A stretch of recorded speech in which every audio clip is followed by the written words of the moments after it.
Dad, come quick! What is this? I stared at the garden in disbelief. The vegetables we had worked so hard to grow were almost entirely gone. Brian rushed over, just as shocked, but our 9th grade daughter had a different reaction. We need to give the culprit a taste of their own medicine. Mom, it's time to fight back. Her words ignited a fire in me. I can't let her see me this defeated. My name is Jessica. I live with Brian and our 9th grade daughter. I used to work in an office, but now I'm a farmer.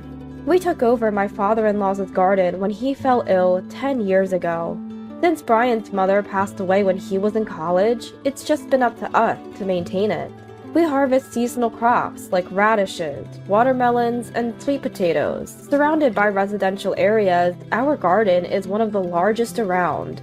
A decade ago, there were many gardens, but now they're replaced by apartment buildings. As the farming population ages, there's a shortage of workers, and maintaining these gardens became challenging. This led to gardens being sold off. With the new apartment buildings, the neighborhood's look and feel changed. There used to be a strong community bond, but now we only interact with a few.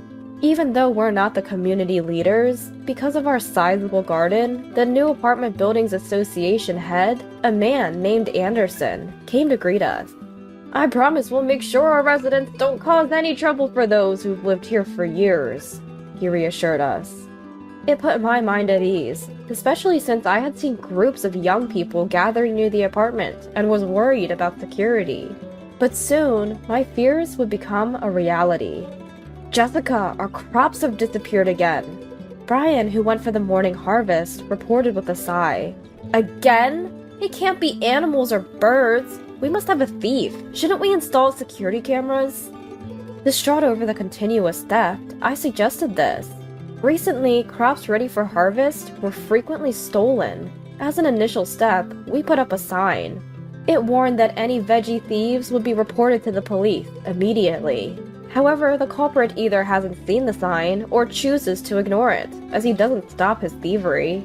You know, no real damage has been done yet. Installing security cameras might end up costing more.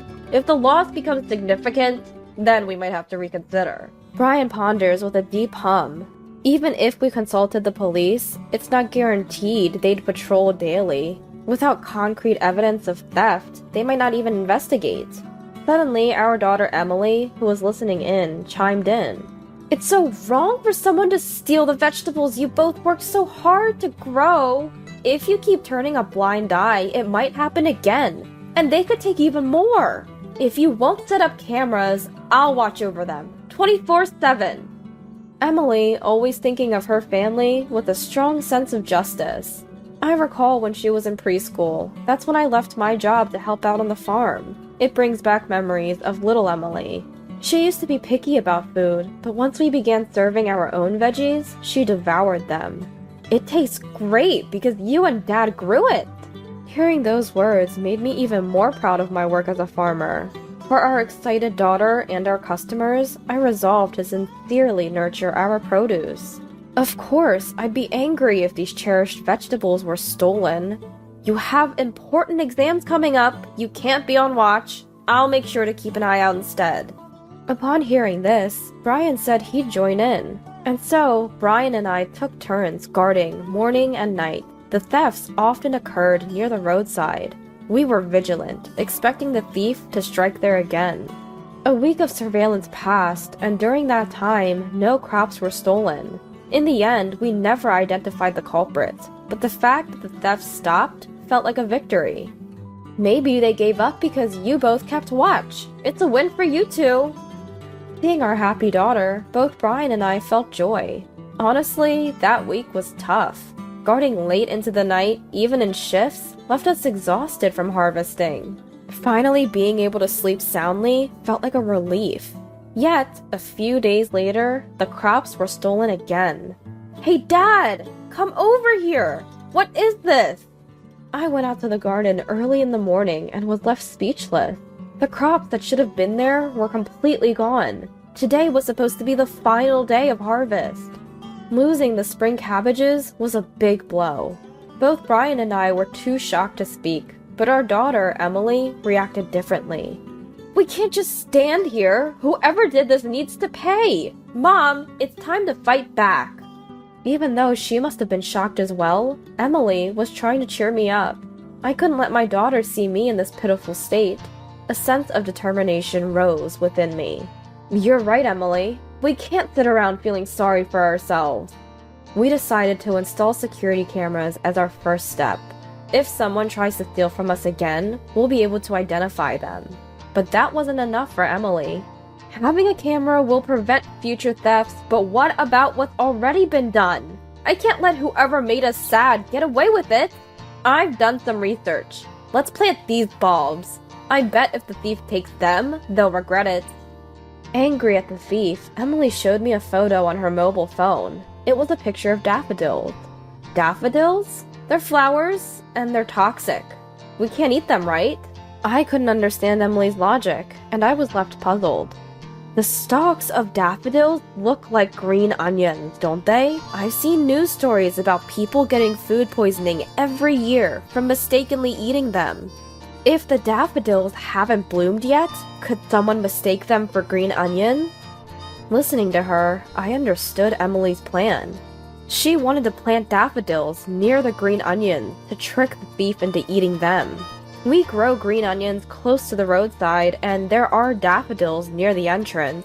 It seems Emily wants to transplant these daffodils during the green onion harvest season. I couldn't imagine anyone confusing the strong-smelling green onions with daffodils, but there's a chance the thief might not notice the difference if they come at night. Daffodils are poisonous plants that can cause vomiting and headaches when ingested. Indeed, if the thief eats them, they might be in for a rough time. But aren't there cases where people died from eating daffodils? What if the thief is an elderly person, and by some chance, they end up dying? Brian seemed less than enthusiastic about Emily's suggestion. Then Emily started speaking like a detective. "In my opinion, the culprit isn't elderly. A friend in the next town over told me that around the same time our place was hit, a thief had burgled their neighborhood too. And the method? Just like ours." According to Emily, the thief starts by stealing just a little, as if tasting. Then a few days later, they come back and take a whole lot. Moreover, the places hit were always located along easily accessible roads. Another similarity. Maybe after tasting, they're selling stuff online. I've seen some sketchy individuals selling stuff anonymously online. Saying this, Emily showed her phone again. Displayed on the screen were cardboard boxes filled with a large number of fruits and vegetables. Yet there was no information about where they were grown, and they were being sold at incredibly low prices. I think if it were an elderly person, they'd only take enough for themselves or their family. This thief is taking so much because they're after the money. Unless we give them a bit of a scare, they're bound to keep doing it. Both Brian and I were taken aback by Emily's passionate explanation. She must have done a lot of research after finding out about the theft. At first, Brian was hesitant about Emily's idea, but after hearing her out, he seemed to change his mind. He proposed planting the daffodils only along the previously targeted road, and to ensure they weren't mistakenly shipped, they'd be extra cautious. I was a bit uncomfortable with the idea of deceiving even a thief, but the desire to not remain passive was strong. Furthermore, after hearing that we weren't the only victims, I really wanted to catch the perpetrator. Especially if they were not just eating, but illicitly selling the produce, it's even more unforgivable. Do they feel less guilty stealing from a field than a store? Perhaps they think they just get a slap on the wrist. We'll give them a punishment they deserve. Let's plant some daffodils that are easily mistaken for green onions, shall we? So, we decided to secretly set up traps along the field by the road. One day, Anderson and his wife Michelle, whom we hadn't seen in a while, came to visit. I heard that a thief got into someone's field and stole a bunch of crop. Hearing this, I shared how we also had several thefts in our field. Anderson reacted with genuine anger, saying how terrible that was. "We should gather some volunteers and do some patrolling for safety," he suggested. I felt an overwhelming sense of gratitude for Anderson's offer. We had already reported the damages to the police, and it summed up to a significant amount. However, they said it would be challenging to identify the culprits without any video evidence. Although the police could patrol the area, they could only do it sporadically. If volunteers were to patrol, it could deter the criminals. That's when Michelle, Anderson's wife, made a thoughtful proposal. I can create a shift system and even involve our son to manage the patrol team. Their son, in his 30s, was living with them and had taken time off work due to health issues. I had seen him once and remembered him being quite tall. When I expressed my gratitude, he smiled and said, "We're from the same community, after all." It was almost time to harvest the leeks, and the thieves might come around soon. "Who would have thought we'd be hoping for the thieves to show up?" Brian joked after dinner. Both Emily and I chuckled in agreement. That night, what we anticipated happened. "The leeks and daffodils are gone!" I woke up to Emily rushing in from the field. If I remember correctly, yesterday was an off day for the volunteer patrols. How did the thief know when there was no patrol? Rushing to the site, I saw a section of leeks had been harvested. Just as I suspected, not just the leeks, but the daffodils were gone too. From the looks of it, they probably just took enough for a taste test. "Let's check the cameras. The thief should be on tape," Brian said. Prompted by Brian's words, I decided to review the footage. In the video, a tall man could be seen entering the field. Then, a woman who seemed to be his accomplice got out of the passenger side and began loading the harvested leeks into their vehicle. We had strategically placed the security camera where it would be hard for the thieves to spot. Unaware of the camera's existence, they boldly committed the theft. "Wait, isn't that—" I'm taken aback, my hand instinctively covering my mouth. Brian, too, watches the footage with a stern expression. That evening, the sound of sirens leads me to check outside. An ambulance is parked in front of the apartment building. Being carried on a stretcher is none other than Anderson. A few days later, Brian and I decided to pay him a visit. "If we don't come back, please call the police," I request of Emily, deciding to take a voice recorder, just in case. 1 week after our greens were stolen, we visited Anderson's house. Once inside the living room, I asked, "We saw you on the stretcher. What happened?" "Oh, the greens Michelle brought home had daffodils mixed in," he begins. "I never imagined it would knock me out. I ate a lot, so my symptoms were severe, but luckily, Michelle and my son had milder reactions." Hearing his response, I nod to Brian and say in one breath, "Weren't those greens from our garden? We planted daffodils there to deter thieves. We were shocked when we saw the security footage. Michelle and your son were both captured on it." "Huh?"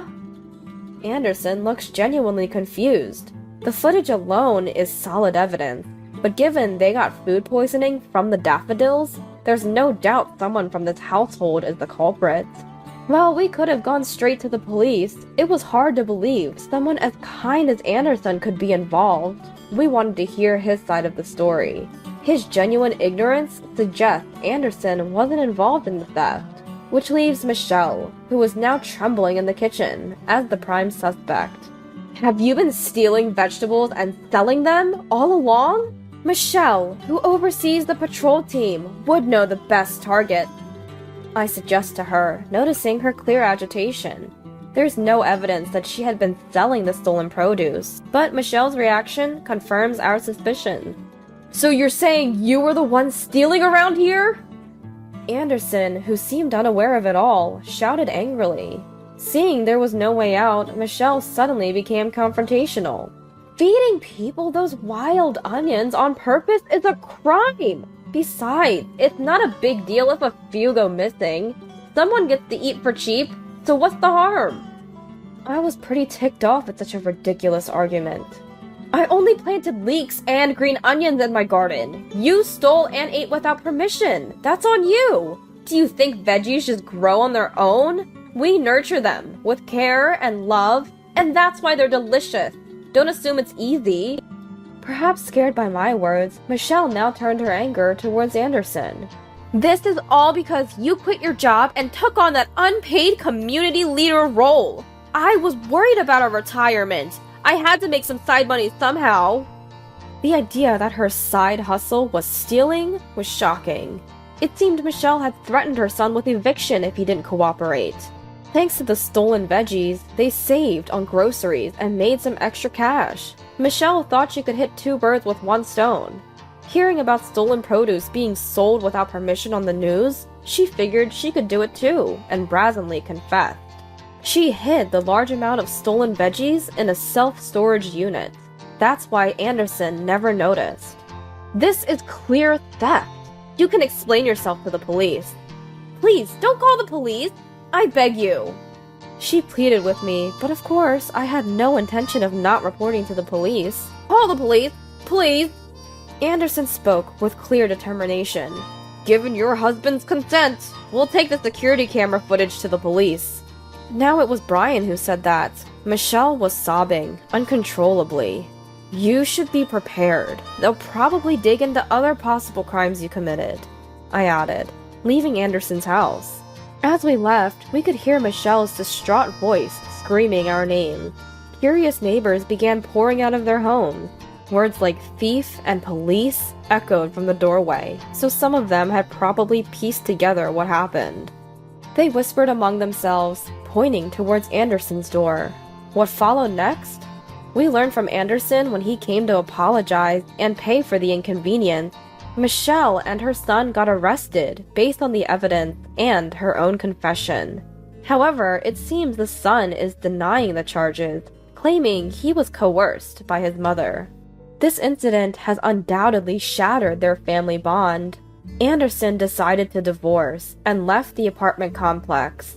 Even if his wife returns to that place, she'll undoubtedly be met with cold stares. How she will live being shunned by family and society remains to be seen. Given the severity of the crime, prosecution seems inevitable. See? My deduction was spot on, wasn't it? Hearing the outcome, Emily puffed out her chest with pride. Ultimately, thanks to Emily's suggestion, we caught the thief. We're hopeful that our precious crops will be safe now. We're determined to keep growing our vegetables sincerely for our daughter and our consumers.